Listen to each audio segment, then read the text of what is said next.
Isso que eu ia perguntar, vai rolar aqui e você tá fazendo algumas imagens desse, mas não vai. Tira a Globo, vai só fazer um pouquinho pra começar. Pra foto que você queira postar de rios e tal, melhor não pegar a caixa de livros, senão a gente tem que pagar ali no tutorial. Beleza? Falei com a Rafa já. Em representação do Museu do Manhã, para nós é uma honra imensa receber esse evento aqui hoje, mas principalmente contar com uma preciosa parceria para a construção desse evento, mas ao mesmo tempo para outros que virão. Acho que a gente tem aí um caminho longo pela frente, mas o que eu queria brevemente dizer a vocês é que a função do museu também é essa.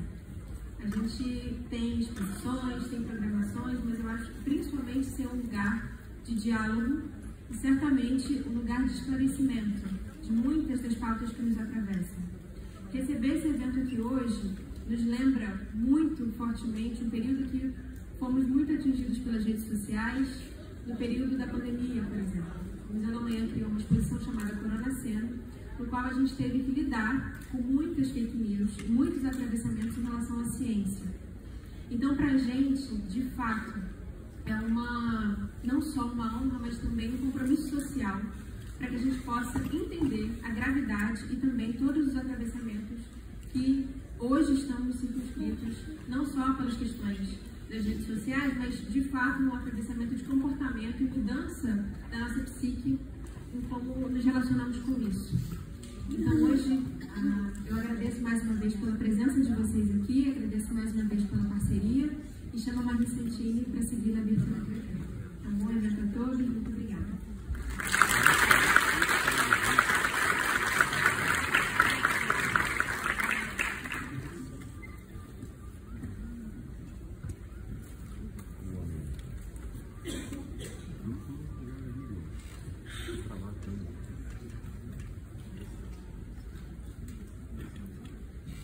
Boa tarde a todos, prazer imenso estar aqui no Museu da Manhã, lançando esse livro com essa plateia tão especial. Eu vou fazer uma parte mais formal de leitura dos nossos agradecimentos e depois eu vou apresentar um pouquinho sobre o livro que vai abrir o debate que nós vamos fazer aqui hoje. Então, sejam muito bem-vindos ao lançamento do livro Atingidos pelas Redes Sociais, os impactos da indústria da desinformação nos consumidores brasileiros, que é o nome do nosso livro. Essa obra é fruto de um esforço coletivo de pesquisa, análise e compromisso público com a compreensão crítica do que chamamos de indústria da desinformação. O livro reúne estudos inéditos sobre como golpes, fraudes e campanhas de desinformação utilizam a publicidade digital e as plataformas para explorar vulnerabilidades individuais e institucionais com efeitos concretos sobre a segurança e o direito dos consumidores brasileiros. Gostaríamos de iniciar essa cerimônia agradecendo a todas as pessoas e instituições que tornaram esse projeto possível. Então, primeiramente, queria agradecer ao Ministério da Justiça, cujo apoio viabilizou o desenvolvimento do Observatório da Indústria da Desinformação, na pessoa do Secretário Nacional do Consumidor, Roadi Damus Filho, que hoje não pôde estar aqui hoje, mas está muito bem representado pelo Vitor Guimarães, diretor do Departamento de Projetos e de Políticas de Direitos Coletivos e Difusos, do FDD, que está aqui com a gente hoje nos prestigiando. Obrigada, Vitor, por estar aqui e por tudo. Muitas indas e vindas, muitas dificuldades, mas também muitas vitórias para tornar esse projeto possível. A Universidade Federal do Rio de Janeiro, representada pela vice-reitora da UFRJ, Cássia Curan Turci, pelo secretário-geral da FUSB, Ricardo Medronho, e pelo pró-reitor de Gestão e Governança, Fernando Peregrino, e pelo diretor da Escola de Comunicação, Cristiano Ribeiro dos Santos, UFRJ, nossa casa, onde sem essa universidade e o que a gente encontra de parceria e de espírito público dentro da Universidade Federal do Rio de Janeiro, obviamente não seria possível tudo que a gente faz lá dentro e a liberdade que nos dão para a gente poder seguir. Agradecemos também pela presença de alguns apoiadores do NetLab que estão aqui conosco hoje: Pedro Abramovay, da Open Society Foundation, Bruno, da Open Society Foundation aqui também, Fábia Casal, da Ford Foundation, Natasha Felite, do Instituto Serra Pilheira, Lori Rigatieri, da CUA. obviamente, os financiadores são fundamentais para a gente seguir com esse trabalho, para além desse projeto específico.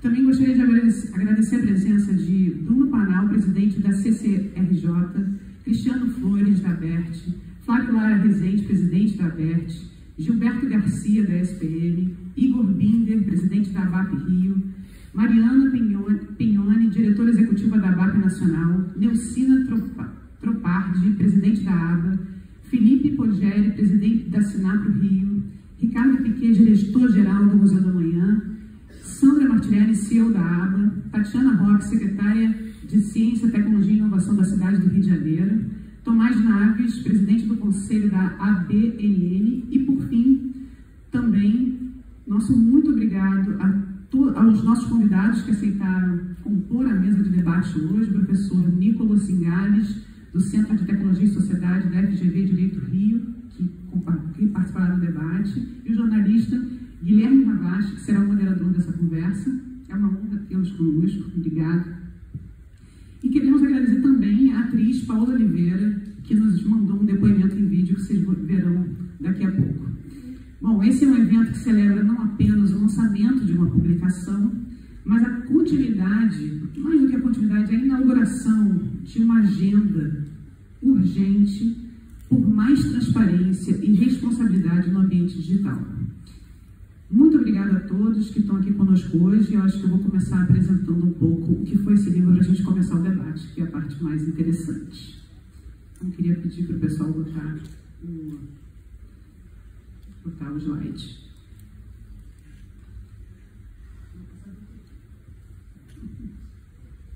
Só que passa, então.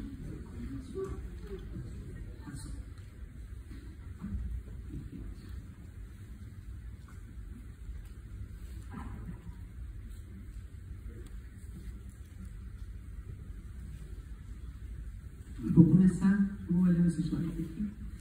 Bom, então eu vou começar falando um pouco do que é o laboratório NetLab. Nós somos um laboratório de pesquisa da UFRJ, da Escola de Comunicação, e é um laboratório de pesquisa focado no diagnóstico do fenômeno da desinformação e também de todo o ecossistema digital, especialmente as plataformas digitais, como elas funcionam no país e suas consequências sociais no Brasil. É um laboratório baseado em pesquisa empírica e hoje nós reunimos mais de 40 pesquisadores, entre eles alunos de graduação, mestrado, doutorado, pós-doutorado e professores.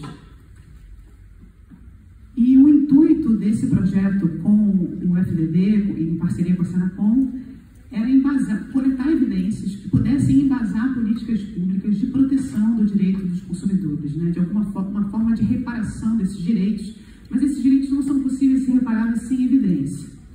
Então, o projeto nasceu dessa proposta da gente diagnosticar com evidências a indústria da desinformação, até para entender por que o Código de Defesa do Consumidor não é possível aplicá-lo, não estava sendo aplicado no Brasil, porque, obviamente, faltam evidências e algumas análises que a gente desenvolve no projeto. Então, o objetivo nasceu dessa ideia de analisar a indústria da desinformação, que é obscura, e vocês vão entender por quê, e a partir da identificação da infraestrutura, modelo de negócios, estratégias de persuasão, além do papel de manipulação que ocorre dentro das plataformas a partir da publicidade para manipulação do consumo dentro das plataformas.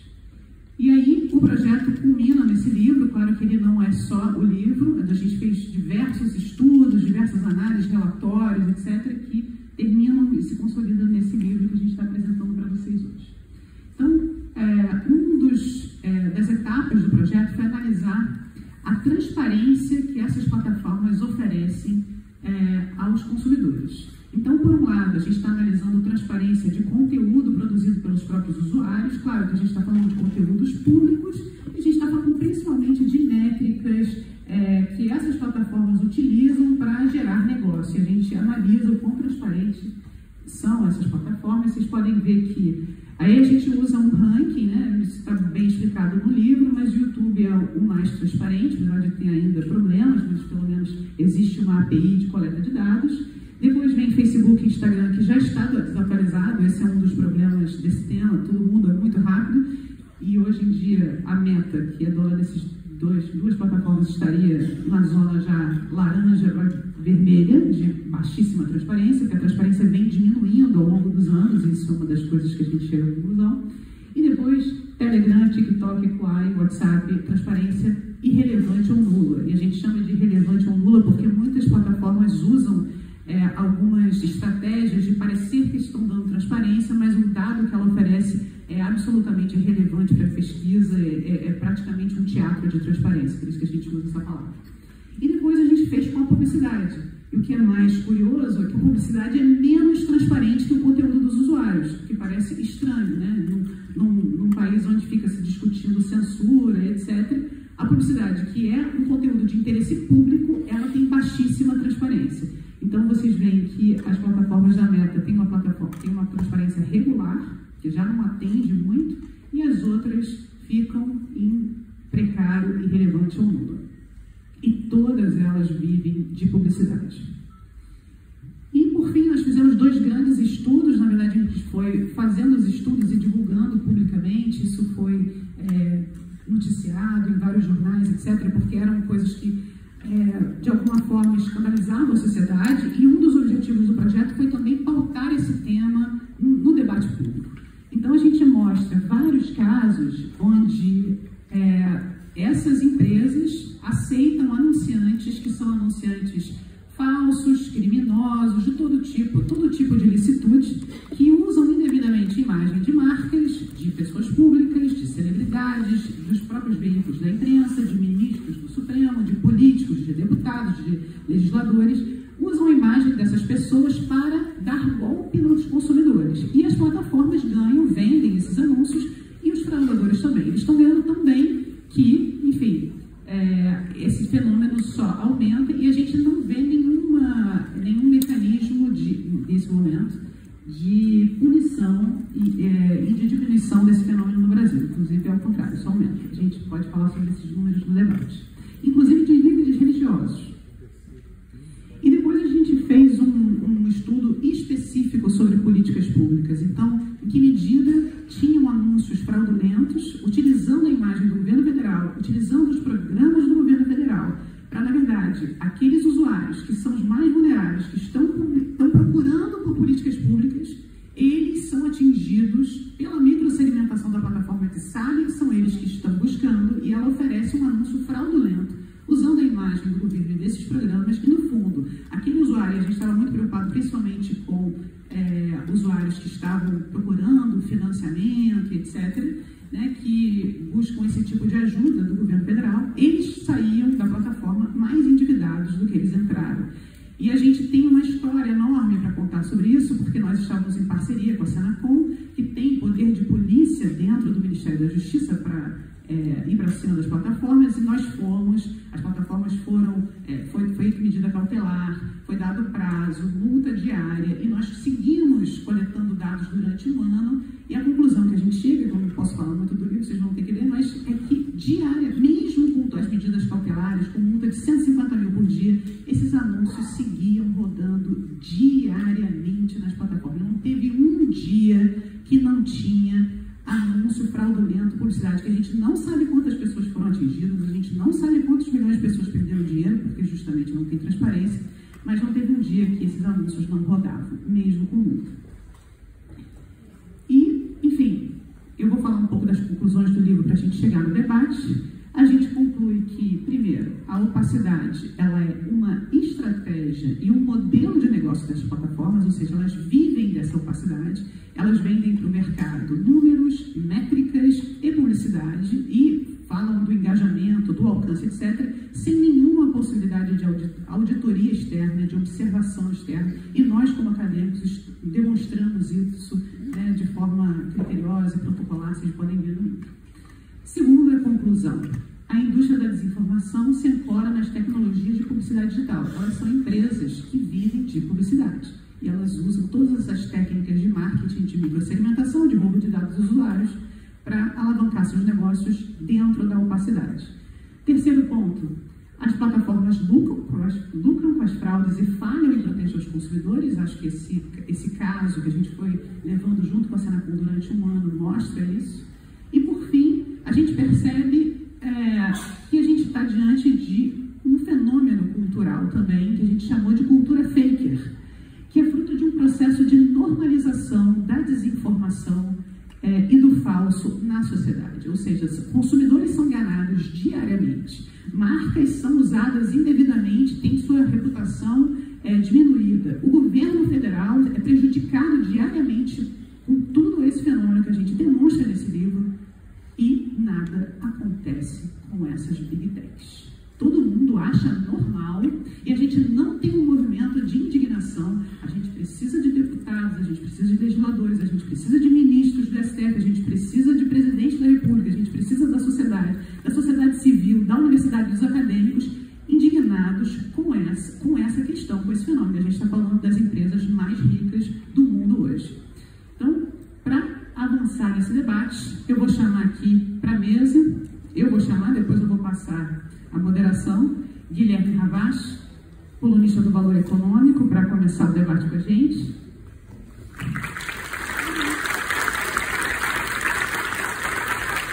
Professor Nicolas Zangari, da FGV Rio, Direito. Márcio Gomes, pesquisador da UniFLEG e vice-presidente da UniFLEG.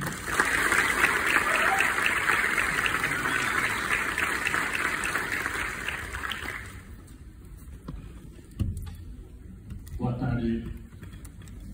Muito bom estar aqui, ainda mais com um tema tão pertinente, né? É curioso, eu estava lendo o livro nos últimos dias, a sensação que eu tenho é que a gente vive uma pandemia, né? Uma pandemia causada pelas redes sociais. Eu estou meio acadêmico, acho que dá para fazer isso aqui. Quem aqui já sofreu ou conhece alguém que sofreu uma fraude dentro das redes sociais? Pode levantar a mão. Olha a quantidade. Gente, não estamos falando de uma coisa limitada, de uma coisa pequena. Essa é só para você perguntar, aqui numa rápida pesquisa, né? Eu acho que o livro ele é importante porque ele traz justamente essa questão que a gente olha as redes sociais, a gente sabe que tem um problema, é um desafio que a sociedade tem e a gente ainda não sabe lidar com ele. Mas pior que isso, a rede social é um problema que é um elefante no escuro. Todo mundo começa a tocar alguma coisa, vê um problema, não entende o problema em toda a sua dimensão. E aqui o livro traz uma parte nova desse problema, ou talvez menos debatida, que é o impacto na publicidade. Não só o impacto que ele tem lesando os consumidores, mas também lesando veículos que fazem a publicidade de uma maneira tradicional. Isso hoje é visto de uma maneira pejorativa, não deveria ser, diga-se de passagem, né? E a minha sensação é que a gente ainda não, da mesma maneira que a sociedade não aprendeu a lidar com a rede social, a publicidade também está tentando entender como lidar com a publicidade nesse meio. Então, mas eu queria começar perguntando para você, na prática, qual é o impacto que isso tem no ecossistema de publicidade, nos consumidores, que a gente sabe que tem também, e o que pode ser feito para mudar essa situação? Se é que dá para fazer alguma coisa, assim, você já deu uma dica aqui, né? Mas o que falta para a gente conseguir mover a conversa efetivamente? Bom, eu acho que falta justamente a gente ter um espaço como esse de debate, onde a gente agrega mercado, academia, sociedade civil e a população em geral para entender o seguinte: nós estamos confiando em empresas que, na verdade, nos apresentam números mágicos. A gente está falando de uma magia e de um fetiche onde a gente não tem dados. Acho que o que tem de inovador no nosso trabalho foi a gente avaliar durante meses a fio, com mecanismos de revisão de pares, fazendo detalhadamente, usando como referência a ISO 9000, avaliando como pesquisadores e documentando de todas as formas possíveis que o que essas plataformas oferecem para anunciantes, consumidores e intermediários são números que elas produzem sobre si mesmas e que ninguém tem como verificar. Nós não sabemos se o anúncio é entregue, para quem é entregue, como é feito. A gente não tem como auditar, a gente não tem como verificar isso. Então, a gente está numa situação onde cada vez está se colocando mais dinheiro nesse tipo de publicidade, os usuários estão cada vez usando mais, só que o fenômeno do crime digital, das fraudes também cresce junto e a gente não está questionando um mercado que não presta contas nem para a sociedade, nem para o governo e nem para os outros players do mercado. Então, como que o mercado está confiando nisso? Eu acho que a solução, para não fugir da sua pergunta, é regulamentar, mas a regulamentação precisa ter como ponto central a transparência. A transparência, mas uma transparência não como o DSA na Europa fez, que é, dê dados para os pesquisadores. Porque algo assim, o que acontece? Qual é na prática, como que isso está se aplicando na Europa? Essas plataformas estão criando mecanismos de não entregar só o que querem. É como se a Receita Federal pedisse para os sonegadores, você pode me mandar tudo que você sonegou esse mês, esse ano, para eu poder te multar? Não é assim que funciona. Então tem que ter um protocolo de transparência muito claro, global, criterioso, onde possa ser observado por agentes externos, para que a gente possa discutir, eu vou passar para mim, autorregulação, meta-regulação, regulação, mas, de fato, uma regulação anterior de transparência é absolutamente fundamental. Nico, é viável a autorregulação para as Big Techs? Então, primeiramente, eu queria agradecer pelo convite, parabenizar pelo trabalho excelente, inspirador, feito pelo NetLab, que eu já venho acompanhando, mas acho que essa obra em particular é pioneira por destacar os problemas relativos à publicidade. Tem muito trabalho sendo feito sobre as plataformas digitais que foca nas relações de moderação de conteúdo relativo ao espalhamento dos discursos. Mas esse trabalho é o primeiro que eu conheço que mergulha mesmo no mecanismo de publicidade digital. E aí, conectando com o que vocês estavam dizendo, a publicidade é uma área que é muito pouco regulada no Brasil. O principal instrumento é a autorregulação, feito pelo código da CONAR. O problema da autorregulação é que ela funciona só na medida em que tiver um acompanhamento sobre a efetividade dos mecanismos que foram criados para atingir determinados objetivos. A gente fala, então, de corregulação quando o regulador define quais são os objetivos e depois deixa para as empresas, os regulados, definir os procedimentos para atingir esses objetivos. O que aconteceu aqui nesse contexto é que não tem o que você mencionou, a regulamentação. É algo mais específico que a regulação, que define o princípio. O Marco Civil da Internet chama regulação. Ele define direitos fundamentais, princípios norteadores da internet no Brasil, mas na prática a gente está muitas vezes sem uma proteção efetiva porque a implementação foi deixada para os atores regulados. E como você falou, é como pedir ao sonegador o que sonegou esse ano. Então, comentando também um pouco o que está acontecendo no contexto da União Europeia, eu acho que algo a ser considerado é a criação de um ecossistema de regulação que não envolve apenas o regulador e o regulado, mas chama a intervenção de terceiros que podem ajudar, auxiliar na implementação da regulação e na observação dos comportamentos dos regulados. Talvez, se eu entendi corretamente, você está dizendo que sim, a gente tem autorregulação no Brasil, ela funciona para quem segue a autorregulação. Indústrias estabelecidas, TV e rádio que já seguiam e isso funcionava. E hoje a gente está tentando implementar esse mesmo modelo para quem não segue e não tem vontade alguma de seguir regras de regulação. Tem outra parte do quadro regulatório que é a responsabilidade civil.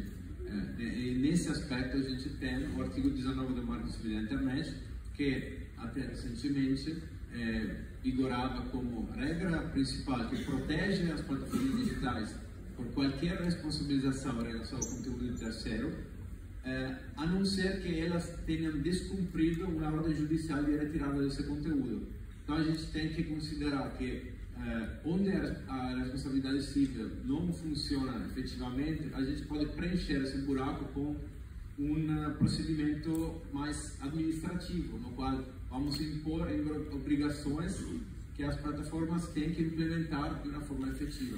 E o que falta aqui é um terceiro que possa ajudar o regulador a acompanhar toda a complexidade desse mundo. Esse órgão seria governamental ou um órgão independente? Tem algum modelo já que sirva de inspiração ou influência? Então, novamente, o modelo principal hoje em dia é o modelo da União Europeia, porque já entrou em vigor desde 2022, e ele prevê a intervenção de mecanismos de auditorias que deveriam ser pagos pelas próprias plataformas, para além de procedimentos de acesso a dados para pesquisadoras, mecanismos de resolução de disputas obrigatórios aos quais as plataformas têm que se submeter.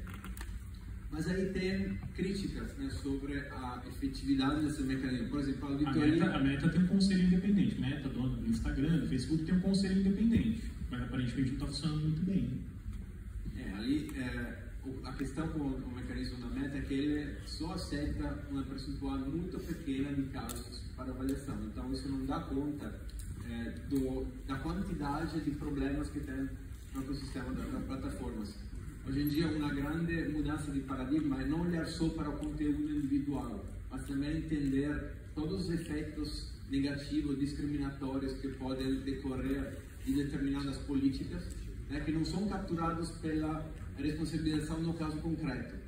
Então, esse mecanismo só dá conta de alguns casos interessantes, mas agora, Nico, tem um player, né, no mercado que a gente acaba esquecendo, e eu vou perguntar para o Márcio, que é o mercado, né? Essa entidade que a gente não vê fácil, mas são as empresas que estão lá comprando anúncio e estão estimulando práticas duvidosas, né? Porque o mesmo anúncio que comete uma fraude, ele está do lado de um anúncio de uma empresa tradicional, e aí a gente fala de brand safety.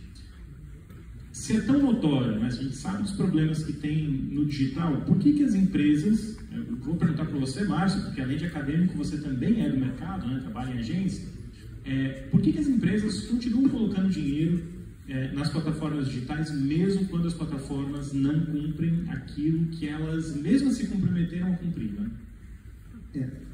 Funcionando. Obrigado pela pergunta, é uma excelente pergunta.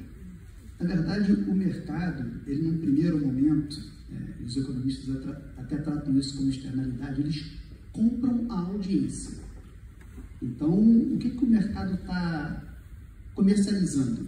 A audiência. Se aquela audiência ali está atendendo ao meu objetivo comercial como anunciante, eu estou comprando a audiência porque é isso que me interessa transacionalmente falando.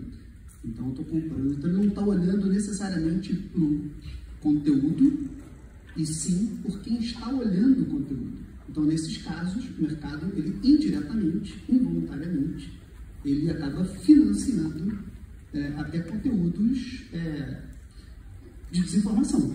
Esse é um ponto. Mas o mercado também sofre, por outro lado, e essa é a segunda questão, quando as próprias marcas são clonadas, quando as próprias marcas são usadas para aplicar golpe, quando as próprias marcas são falsificadas. Então, isso ele tem um duplo prejuízo, porque ele coloca a reputação da marca em risco duas vezes. Uma, se associando a um conteúdo que não necessariamente ele está acompanhando, e as listas elas não dão conta de resolver esse problema. Essa é uma questão, porque a gente também já sabe que as audiências elas transitam. Eu brinco que quando eu comecei a lidar com a publicidade, a gente, num primeiro momento, a gente elegia um conteúdo que a gente iria estar próximo, para depois a gente escolher junto à audiência. Então, até tinha um jornal aqui, muito antigo do Rio, que a gente falava que se espremesse, saía sangue, né? E você não queria estar associado àquele tipo de conteúdo, porque era um conteúdo que a sua marca não deveria estar ali. Hoje a gente já se distancia um pouco disso, porque a gente olha o número. Então você tem uma audiência, embora você queira se desassociar, você involuntariamente, tem um estudo na lei que foi publicado no ano passado que mostra exatamente isso, que na maior parte das vezes, mais de 50% dos investimentos vão para conteúdos que as marcas não queriam estar associadas, só que ela só percebe depois que já foi. Então ela acabou... Mas ela continua investindo. Ela continua investindo, porque de fato quando você vai para a audiência, você tem a pessoa. Então a transação acontece. Então o que você tem que trazer para a marca é o risco reputacional que ela começa a correr a partir do momento que ela se expõe a um conteúdo possivelmente negativo para associar com a marca dela, e quando a própria marca, do ponto de vista de reputação, e aí não só a marca como uma celebridade, uma pessoa, enfim, qualquer um que tenha a sua imagem, que é aquilo que você tem de mais importante, ela está sendo clonada, você coloca em dúvida, em algum determinado momento, a confiança naquela marca. Tem um capítulo no livro, né, por sinal, o último capítulo, que fala da cultura maker, a cultura faker. E a gente teve em Cannes agora, né, um caso bastante notório, de um conteúdo, uma peça publicitária que venceu Cannes. Essa peça publicitária usou IA para desinformação, bastante preocupante num contexto publicitário. Em qualquer contexto já seria preocupante a desinformação, né? A gente está falando de uma veiculação em massa, mas mais que isso, de uma lógica que parece permear a produção publicitária, e como vocês dizem no livro, tem uma aceitação, né, do fake. O fake passa a ser normalizado. Será que, na verdade, quando a marca justifica que tem a conversão, tem a compra, porque assim, é uma conversão do número que a própria plataforma diz que converteu, como a Marie citou anteriormente. A gente não está nem dizendo que é mais eficiente, a plataforma está dizendo que é mais eficiente. Mas essa cultura fake, será que hoje não contaminou as agências, as marcas, e nós mesmos, né, que estamos lá batendo palma para as redes sociais e achando que é tudo incrível? Eu acho que esse é um dos principais conceitos desse livro. E pena que ele fechou e foi impresso antes desse caso. Porque a gente, assim que aconteceu isso, eu e Marie, pelo menos, a gente teve muito debate sobre isso proveitoso, porque no livro a gente chega a dizer que a gente sai da cultura maker para a cultura faker. Então, até que esse momento aqui, está dizendo que a gente normaliza, a gente começa a normalizar, aceitar o falso como parte da nossa vida. Literalmente isso, é falso, mas tudo bem, tudo é falso. Você começa a aceitar. O que aconteceu em Cannes, ele vai um passo além. Porque ali você não normaliza o falso, você premia o falso. Então você dá um segundo estágio. Detalhe, premiado por pessoas que entendem de vídeo, entendem de mercado e em tese deveriam reconhecer e não capturaram no primeiro momento. E exatamente, e aí tem uma coisa interessante, eu vou pegar esse ponto, explorar um pouquinho ele, respeitando o tempo. Tem uma questão, quando você entende, a publicidade sempre se legitimou da fantasia. Não tem problema ser fantasioso. Papai Noel é a maior mentira do mundo, né? Seguido do Coelho da Páscoa. Não tem problema. Não, né? Todo mundo sabe que nenhum carro tem um pônei maldito ali dentro. Né? Você não vai imaginar que abriu o motor de um carro, estão aqui os pôneis malditos. Só que você entende que a publicidade e a linguagem ficcional da publicidade. O problema é quando a publicidade se parece notícia e a notícia se parece publicidade. E é exatamente neste momento que a gente normaliza a cultura fake. E a gente passa a adotar aquilo ali como uma coisa que está valendo, é uma nova regra. E é nesse momento que a publicidade ela tem que voltar, que é esse eminentemente humano, e olhar para que valor, que compromisso eu quero ter como preservação desse ecossistema. Porque é um ecossistema. É um sistema primordialmente, todo mundo sabe, todo mundo que está aqui, financiado pela publicidade. Ironicamente, né, o Mark Zuckerberg disse que até 2026 vai tirar as agências do jogo. Né? Depois eles mudaram o discurso, falaram que é só para pequenas e médias empresas, mas aproveitando esse gancho do Zuckerberg, né, essa ameaça às agências, Marie, você não tem a sensação que as gigantes de tecnologia, até pelo tamanho dela, só para ter uma ideia, tá? As 6 maiores empresas de tecnologia vão faturar nesse ano, a estimativa, 2 trilhões de dólares. Então é curioso, as pessoas assim, nossa, Guilherme, mas jornalismo precisa se reinventar. Não, eu quero me reinventar. Mas eu não tenho 2 trilhões de dólares para me reinventar, né? Nem eu, nem as empresas que eu trabalho, né? Os grupos que eu conheço. Mas até que ponto a gente hoje, eu falei dessa epidemia de Big Techs, né? Que as Big Techs das redes sociais causaram uma epidemia. Até que ponto eles não são vírus que estão se adaptando o tempo inteiro e drenando os hospedeiros, né? Tirando a saúde do mercado, das agências. Como essas empresas operam? É justo essa colocação que eu fiz ou não? Não são empresas que acabam erodindo os pilares da sociedade, do jeito que elas operam hoje? Olha, até agora, o que a gente tem de experiência é que a estratégia é que elas sejam meta-empresas, sem trocadilhos.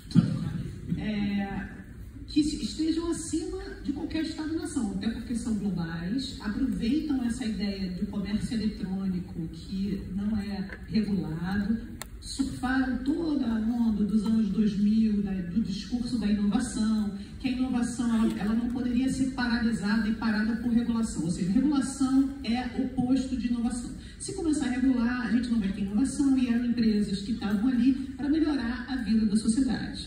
E então elas... E a impressão da população sempre foi que eram empresas que estavam oferecendo serviços gratuitos, apesar de que a internet nunca foi gratuita, todo mundo tem que pagar para ter internet, mas a ideia das pessoas é que elas estavam usufruindo de um serviço, né, que elas têm demanda de comunicação, e que então essas empresas eram empresas muito cool, muito bacana, enfim. Só que o que a gente começou a perceber, e a gente tem isso já documentado há vários anos, é que o objetivo, a estratégia de negócios é estar acima da lei. Então, essas empresas, elas não respeitam as leis locais em quase nenhum país onde elas estão. E não tem diálogo com ninguém, nem com, assim, no último ano, nenhuma pergunta que eu mando para o Google é respondida, por exemplo. Não tem diálogo, assim, em nenhuma esfera. Eu acho que é importante que se diga isso, né? Sim, não tem diálogo porque elas realmente se acham maiores, mais importantes, né, e mais poderosas. E a estratégia é fazer isso globalmente. É claro que a gente não está falando da China, que é outra coisa. Mas tirando aqui no Ocidente, a estratégia é: não vamos cumprir a lei, estamos acima da lei, a gente tem um apoio popular, quer dizer, não é fácil nos tirar. A gente avançou durante 20, 25 anos e conseguimos criar um mercado quase de monopólio, né? Elas são monopólios em cada frente, em cada serviço que elas atuam.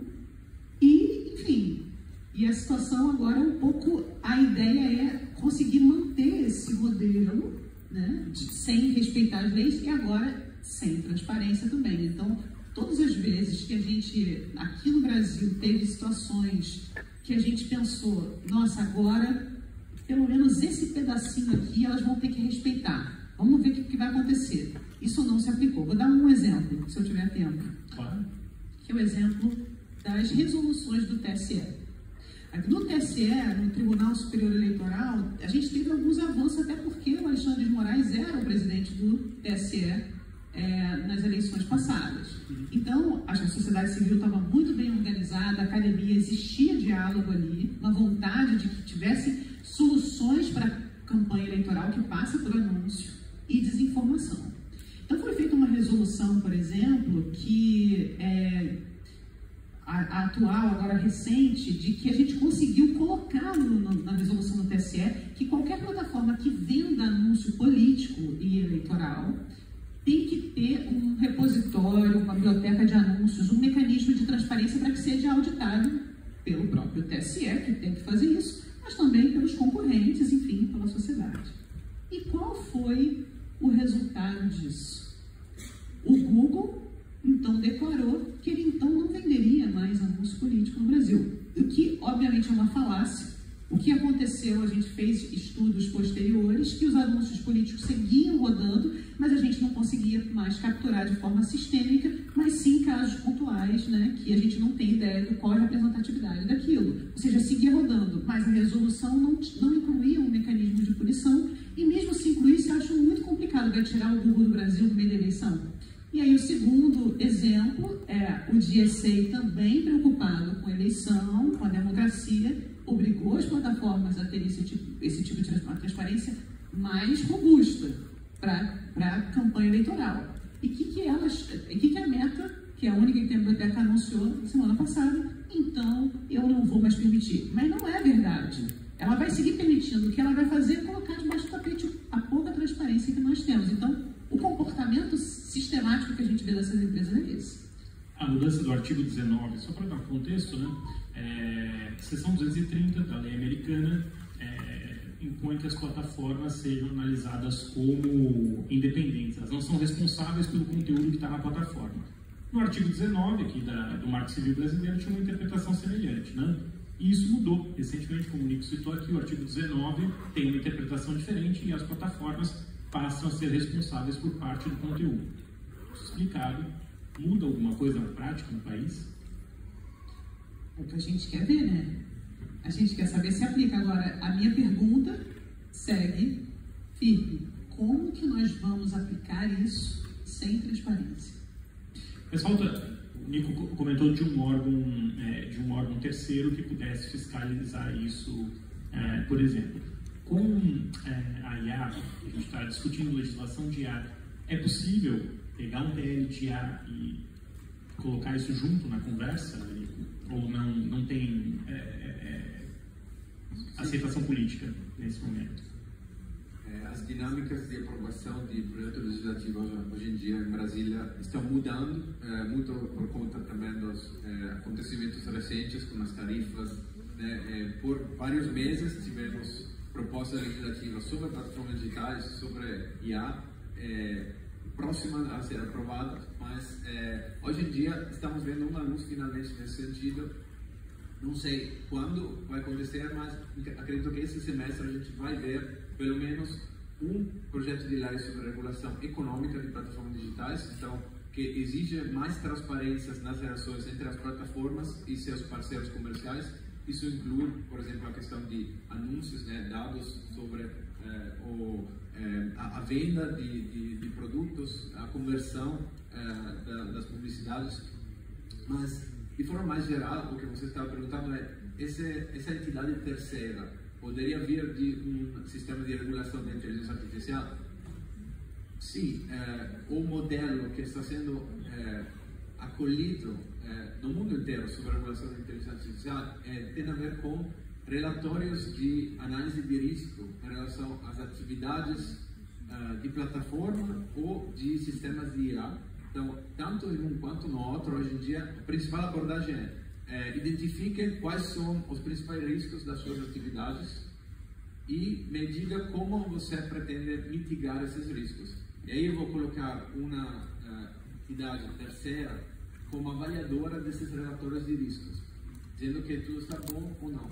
Qual é o problema? Que essas entidades são entidades comerciais, elas oferecem serviços de auditoria. Então, um ano eu vou oferecer para a Meta, outro ano eu vou oferecer para a Google, e a palavra vai se espalhar entre uma empresa e outra sobre essa empresa que fez a auditoria avaliou de forma muito tranquila, muito permissiva nossas práticas, então vai passar de uma empresa para outra e isso não vai gerar uma prestação de contas efetivas. Então, minha preocupação é que essas entidades terceiras, sem ser reguladas pelo governo como provedoras de serviços críticos para prestação de contas, não vão ser efetivas.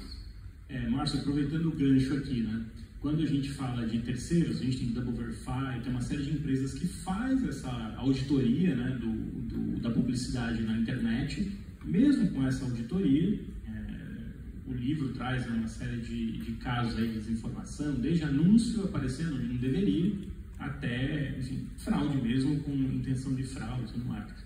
Se essas empresas são terceiras, hoje têm dificuldade de fiscalizar, será que a questão não está justamente em como a gente audita, como a gente fiscaliza o que é publicidade hoje dentro das redes? Eu acho que essa é uma das principais inovações que esse livro propõe.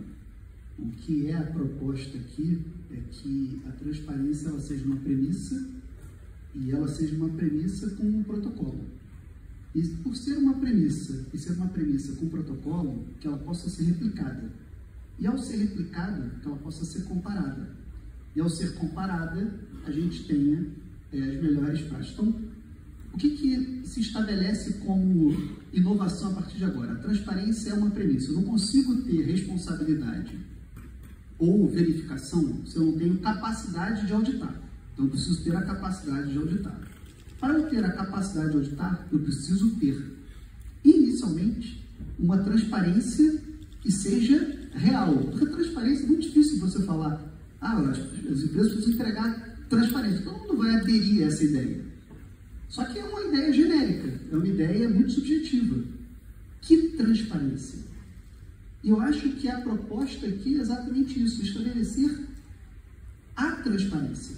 Porque é a transparência necessária que é possível que mais agentes, não só empresas, mas que mais observadores possam observar o mesmo fenômeno. A academia, empresas, concorrentes, que você tenha capacidade de agentes externos, distintos, de áreas diferentes, possam observar o mesmo fenômeno. Talvez essa seja a grande...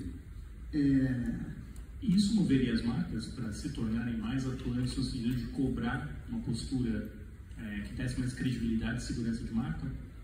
Talvez sim, mas eu não sei se as marcas seriam suficientemente fortes para conseguir isso, que não, aí pegando a ideia aqui do Nicola e deixando ele de uma meta-regulação, talvez uma coisa que... porque o conceito da autorregulação é maravilhoso, desde que você possa observar. Você não pode observar, você não tem como autorregular. Lembrando que a publicidade de TV está todo mundo vendo, né? TV aberta, exatamente, todo mundo vendo a mesma publicidade ao mesmo tempo. Redes sociais, a publicidade segmentada é uma caixa que você não consegue enxergar a engrenagem. A gente não tem nem visibilidade do algoritmo, né? Nem as marcas têm, né? Nem as marcas têm. Então, acho que a grande proposta inovadora é você protocolar de alguma forma, criar algum critério que possa ser replicado de transparência. Eu acho que isso a gente traz aqui. Nico, você queria complementar aqui? Vamos pegar o gancho da meta-regulação, só para explicar o conceito. Meta-regulação seria a regulação das próprias empresas sobre como elas gerenciam o risco, mas de forma monitorada. Então, seria a regulação regulada, né? Ou autorregulação regulada. E o problema é que antigamente a gente tinha uma obrigação no direito do consumidor de definir quais são as características e os riscos dos produtos. Mas não tinha uma regulamentação, um detalhamento de quais são os riscos que você precisa identificar, considerar e quais são as formas de endereçar esses riscos. Aí com a meta-regulação, você aproveita do fato que as empresas têm mais informação que os consumidores, mas até do próprio regulador, para elas utilizarem essa informação e os recursos que elas têm de forma a cumprir com os objetivos de minimização de riscos. E aí você tem que ter um monitoramento, senão isso não vai dar certo. Então, esse é o conceito de meta-regulação. Aí, você comentou comigo de uma experiência internacional que você teve quando foi para Cambridge. Como o Brasil está, quando a gente olha, né, o índice que está sendo desenvolvido aqui, a pesquisa, em que ponto o Brasil está em comparação a Cambridge, a outros países, né, que também estão preocupados com regulação de Big Techs? Então, esse índice ele foi desenvolvido muito nesse contexto, né? Em 2022, a Europa aprova uma regulamentação de plataformas digitais.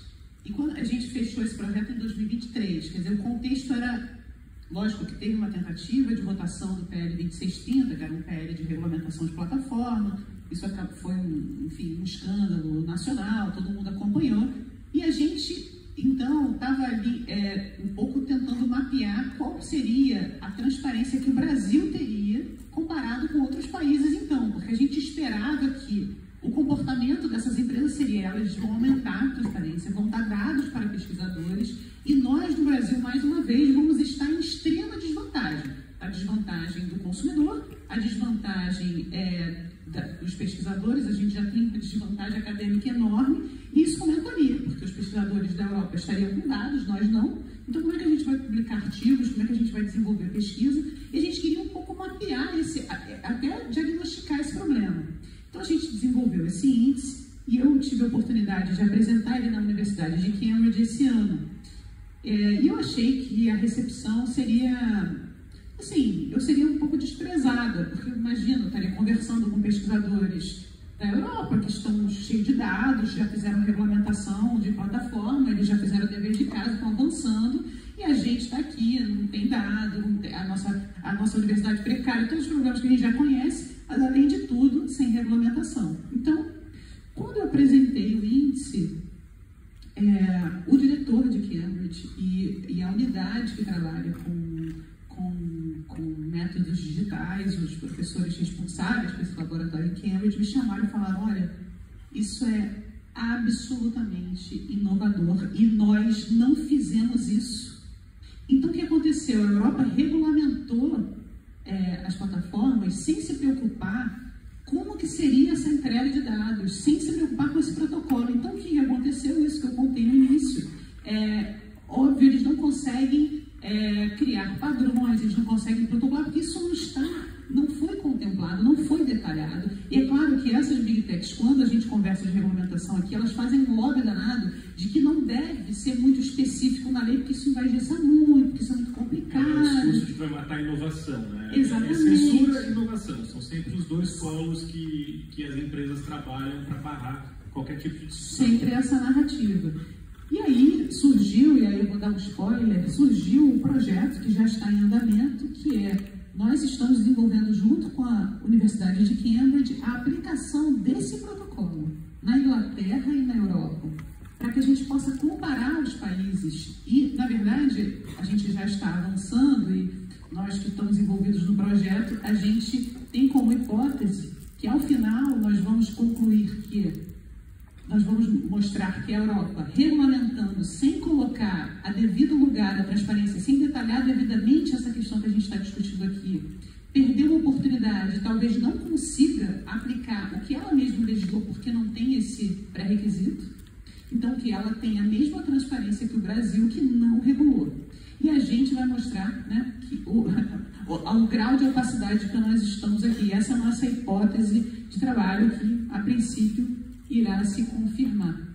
Então, eu acho que é um ponto importante. Mas eu queria, em algum momento, também falar uma questão que eu acho que é muito importante e grave, e tem a ver com o depoimento que a gente quer mostrar, que as próprias vítimas de fraudes e golpes, mesmo elas tendo evidências do que elas passam, elas não conseguem ganhar na justiça indenização dessas empresas.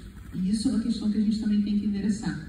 Então, eu queria passar o vídeo da Paola, que fez um vídeo especialmente para o nosso evento, mostrando um pouco o que ela passou nessas plataformas digitais. Se eu consigo passar aqui. O pessoal tem que botar lá. Cadê? Gente, o impacto da desinformação é algo bem perigoso e que a sociedade como um todo precisa discutir. A verdade é que esse é um problema coletivo que vai muito além das minhas questões pessoais com a desinformação. As fraudes, elas geram desentendimento, elas enganam pessoas, fortalecem o crime. É sobre o direito essencial que todo cidadão tem de acessar e consumir informações verdadeiras. E essa é uma causa coletiva. Não é de hoje que a gente luta contra mentiras espalhadas, mas hoje, principalmente em razão da inteligência artificial, as mentiras, elas se transformam em verdades absolutas numa velocidade sem precedentes. Então, como todos sabem, a minha imagem já foi distorcida inúmeras vezes. Em fake news, para vender produtos e serviços, para vender jogos online, tudo. Eu me indignei e resolvi falar abertamente sobre isso.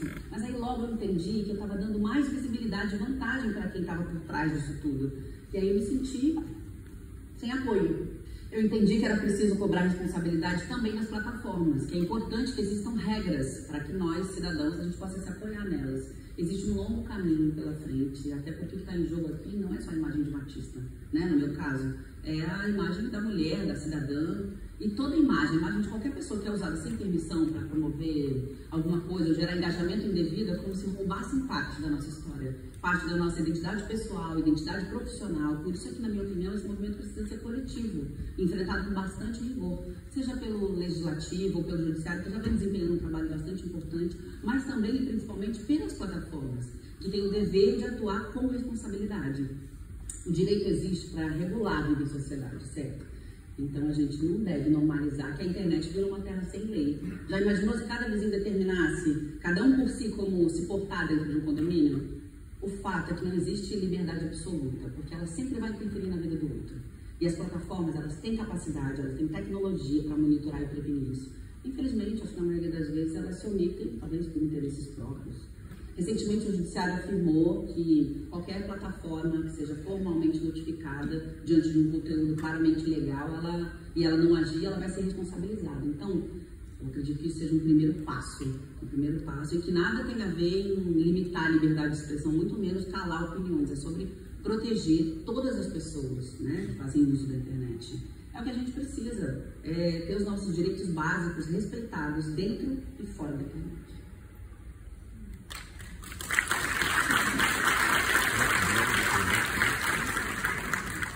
Depoimento bastante impressionante, né?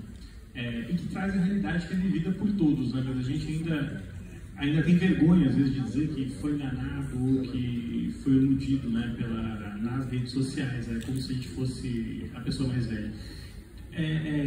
Aproveitando o gancho da Paola, vocês acreditam ou sentem que existe um movimento da sociedade, não só no Brasil, a gente está vendo regulação de redes, né? Reino Unido agora implementando idade mínima para o uso de YouTube e outras plataformas, a Austrália indo pela mesma direção. Existe um movimento para repensar as plataformas e a maneira como a sociedade lida com as plataformas? É uma pergunta aberta. Márcio, começa você então. Perguntar na plateia. Né? Então vai você, Maria, depois o Márcio fala e vamos para o Nico. Bom, eu acho que a gente vem acompanhando tentativas de diversos países que, mobilizados pela sociedade civil, por academia, né, por empresas, tentando principalmente proteger criança e adolescente, que é uma situação gravíssima por N motivos. Que também são alcançados constantemente pela publicidade no digital. Totalmente alcançados e sem nenhuma regulamentação e sem nenhuma punição. E aí a segmentação não funciona quando é para criança, porque não é todo tipo de anúncio, né? Aqui questiona o próprio dado aí de segmentação altamente efetiva. Exatamente. E aí, é aí que se coloca a questão. A gente tem instrumentos jurídicos para defender criança e adolescente, mas a gente não consegue aplicar online. Elas escapam, elas têm mecanismos de escapar da legislação que existe. Então isso é um ponto, e eu acho que a sociedade precisa entender e perceber como esse mecanismo funciona.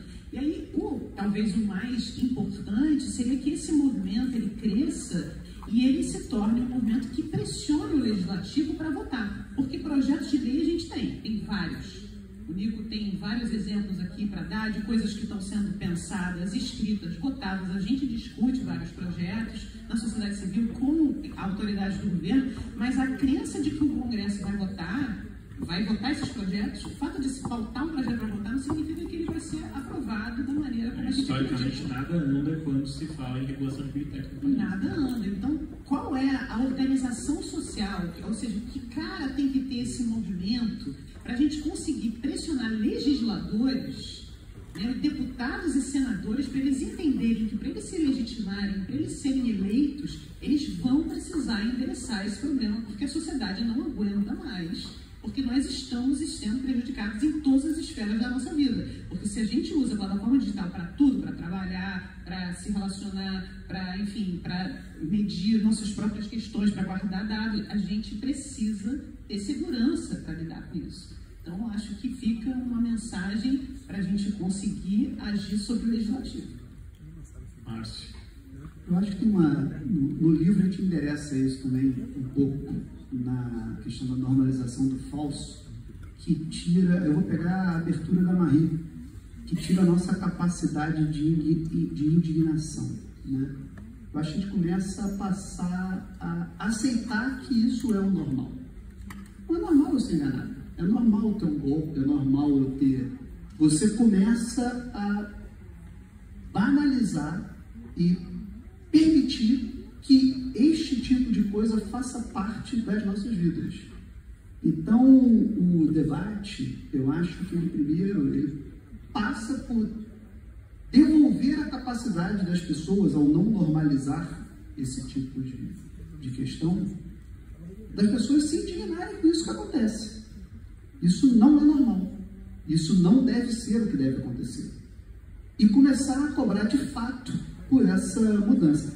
Genuinamente, eu não acho que qualquer coisa que possa, de alguma maneira, mexer em rentabilidade, alguma coisa, a gente viu isso em diversas indústrias, nascerá de forma natural. Eu acho que isso só nascerá esse tipo com uma pressão. Eu acredito que só a partir disso que terá alguns países estão fazendo essa pressão maior. Não acho que a gente ainda esteja. como o Brasil, então acho que a gente tá tudo bem, né? Isso é normal, isso aqui tá valendo, entendeu? E eu acho que esse é o ponto central. Essa indignação, só um ponto que eu vou acrescentar com tudo que o Márcio falou, acho que ela passa também pelos agentes do mercado.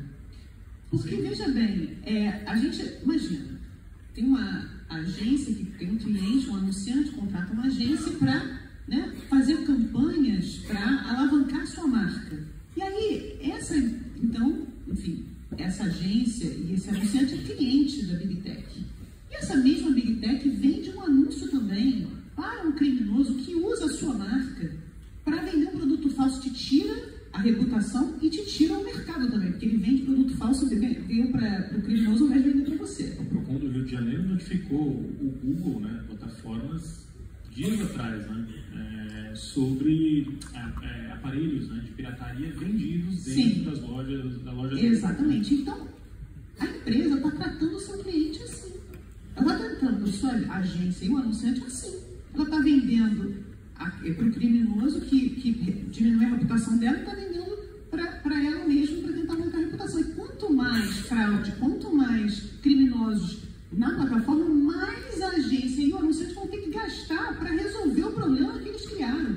Então, quer dizer, eles ganham dos dois lados. E tem mais um ponto que o Márcio estava respondendo, que o mercado vai atrás da audiência. Mas ele está indo atrás de uma audiência onde ele é absolutamente cego se aquela audiência é real ou não, nós não sabemos. Tem estudos que indicam aí até 50% de fraude, né, dentro da publicidade digital, né? Então, assombroso, muito robô, não tem nem humano. Exatamente, a gente já fez N relatórios e estudos mostrando. Quem nunca viu uma matéria de fábrica de trolls, fábrica de contas falsas, e tem uma série de mecanismos de manipulação e o mercado está comprando essas métricas. Então, acho que também tem uma mobilização do próprio mercado de questionar se o que ele está gastando é justo. O próprio governo gastando essas plataformas. O governo, vou utilizar meu chapéu de professor na área de regulação, porque aqui a Maria mencionou o mercado, uma parte importante disso. O pai da regulação da internet, Lawrence Lessig, ele mencionou, destacou na sua teoria 4 forças da regulação.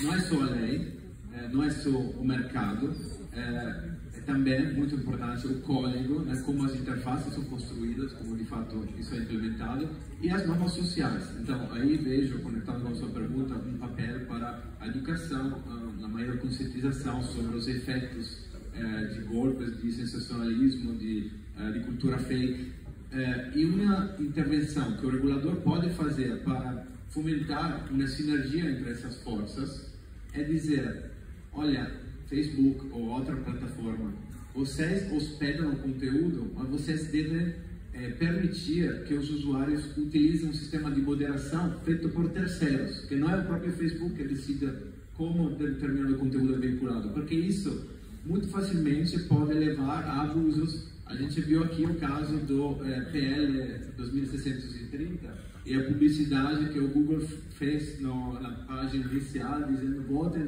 contra a censura, e da mesma forma a Meta veiculou anúncios nesse sentido, inclusive se burlando do sistema de categorização como anúncios políticos, falaram que não era um anúncio político, então não passou pelo crivo necessário de avaliação de anúncios políticos, e foi muito efetivo e imediatamente atingiu muitos consumidores e até parlamentares. Provavelmente uma das causas pelas quais hoje não temos uma regulação de plataformas ainda no Brasil. A gente tem 3 minutinhos, eu pedi para vocês brevemente, 1 minutinho para cada um, indicar ou talvez darem sugestões práticas de como as pessoas que estão aqui ou quem assistir depois da gravação disso aqui pode se mobilizar, ou o que pode ser feito pelo cidadão comum. A Ola gravou um vídeo, né, que é importantíssimo, né, uma pessoa de exposição pública trazendo o debate, mas é possível que as pessoas se mobilizem também dentro da área regulatória, dentro da área apoiando pesquisa, enfim, como o cidadão comum pode se mobilizar, se é que é função dele também, o papel dele também. Quem quer começar? Encerrar. 1 minuto cada um. Sinceramente, eu acho que o papel do cidadão comum é a formação desse caldo cultural, porque é muito complicado a gente transferir para o cidadão a responsabilidade de uma coisa tão complicada, né? Então, o cidadão comum, que ele pode, talvez, entender melhor como funciona esse mercado, essas empresas, né? É um letramento tecnológico, não é de mídia. Eu não acredito muito que a gente vai conseguir ensinar as pessoas que elas vão reconhecer o que é notícia falsa e o que não é. Até porque com o IA, isso é muito difícil. A gente tem, enfim, especialistas que às vezes não conseguem identificar. É super complexo e vai ficar cada vez mais. Então, a distinção do que é falso e não é muito complexo de transferir para o usuário. O que o usuário pode fazer é se engajar e entender mais, acompanhar esse mercado, essa discussão sobre o Big Tech, compartilhar o máximo possível de notícias sobre isso e talvez até apoiar a imprensa tradicional que está sofrendo e vai ser morta por essas Big Techs. E a imprensa, ela tem um papel muito importante de conseguir explicar o que está acontecendo e denunciar, porque sem a imprensa, sem os meios de comunicação de massa, como que a gente vai conseguir se organizar coletivamente? Se tudo fosse personalizado, segmentado, e quando a gente precisar de uma mobilização coletiva, como aconteceu com a epidemia Covid-19, que a imprensa teve um papel muito fundamental. Porque se a gente fosse pela internet, estava, assim, 1% da população tinha morrido. Mas foi a imprensa que fez um papel de aglutinar e de concentrar, de organizar as informações. Então, eu acho que isso é muito importante. A imprensa tem um papel fundamental e tem que ter coragem para enfrentar, porque eu sei que tem uma pressão de mercado enorme e as pessoas devem priorizar, acompanhar esse tipo de discussão com a imprensa tradicional para que elas possam ir criando anticorpos e formando esse caldo cultural e votar direitinho. Mas eu vou pegar esse gancho, porque tem até estudo sobre isso, chama Rita até referenciando isso, que a gente vê quando tem esse efeito mais mobilizador em outros países, a imprensa teve um papel fundamental de pautar esse debate, de colocar este debate com os malefícios decorrentes dessas práticas dessas empresas. Então, de fato, demonstrar isso é uma das coisas que concordo 100% com ela. É muito difícil transferir para as pessoas um entendimento de algo tão complexo. Então, a imprensa ela ajuda a botar este debate de uma forma massiva e que faça com que as pessoas entendam o problema, os riscos, o que ela está... Hoje é a maneira mais comprovada em vários estudos. O Marcos está citando um estudo que saiu da Universidade de Oxford, que eles já acompanharam 15 anos de matérias de jornal contra as Big Techs. E esse estudo considera também as legislações, etc. Eles perceberam que existia uma mudança de comportamento, uma tentativa de amenizar alguma atitude que foi prejudicial, quando isso era um escândalo na imprensa. Isso teria muito mais força do que sanções administrativas, regulamentação em si. Porque o que elas se preocupam, elas se acham realmente acima da lei, mas o que elas se preocupam em última instância é a imagem. Mas de resto, elas se acham mais poderosas. Esse estudo de Oxford que ele está citando. Eu quero começar, não sei se considera um cidadão normal ou acadêmico, né? Essa entidade também é importante, né? Falamos da imprensa, mas justamente dando a importância que merece esse estudo faz o que a gente precisa, mostrar as práticas que existem no mercado. Porque uma coisa é os princípios que são enunciados pela plataforma, os códigos de condutas que ela assina. Outra coisa é como isso está sendo implementado na prática. Então, estudos que experimentam na prática como essa moderação está sendo feita são essenciais, muito valiosos para a sociedade. O consumidor pode aprender a partir disso, escolher as plataformas, os ambientes, os grupos que mais merecem a sua atenção, né, e ficar afastado de ambientes que são mais sujeitos a golpes, a cultura fake, tudo mais. Claro que não é a única solução, né, mas hoje em dia estão surgindo também muitas cooperações. Hoje aqui, essa é a segunda vez que eu entro no Museu da Manhã, a primeira vez foi por uma conferência de cooperativismo de plataformas. Plataformas podem servir também para o bem, para unir consumidores tem muitos efeitos diretos que podem ser aproveitados graças a esses intermediários, mas precisamos inserir, né, os controles que permitam uma maior transparência para a sociedade e uma maior prestação de conta para os reguladores. Marie, Márcio, Nico, muito obrigado. Obrigado a todos por terem vindo. E encerramos por aqui, certo? Obrigada. Obrigado.